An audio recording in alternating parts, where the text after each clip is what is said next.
আসসালামু আলাইকুম। আশা করি সবাই ভালো আছেন, সুস্থ আছেন। সবাইকে অগ্রিম ঈদ মোবারক। আজকে আমি মিষ্টির জাতীয় যে খাবারটা এটা রান্না করে ফেলছি। কারণ এটা রান্না করে রাখলে, ফ্রিজে রাখলে এটা খাবারটা মানে সেমাইটা আরও বেশি টেস্ট হয়। আর এখানে আমি লাচ্ছা সেমাই রান্না করছি, আর সাথে ক্ষীর। আর এটা দেখা গেছে ঠান্ডা করে সকালবেলা খাইলে এটার টেস্টটা আরও বেশি বাড়ে।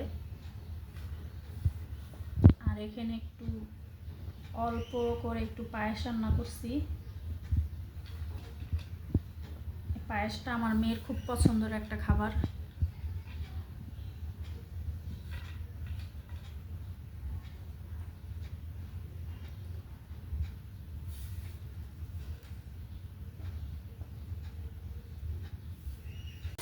আসসালামু আলাইকুম।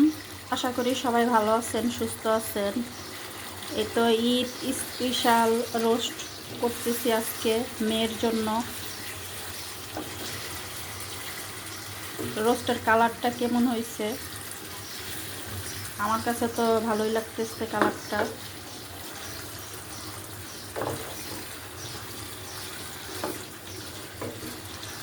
আর এখানে আছে গরুর মাংস।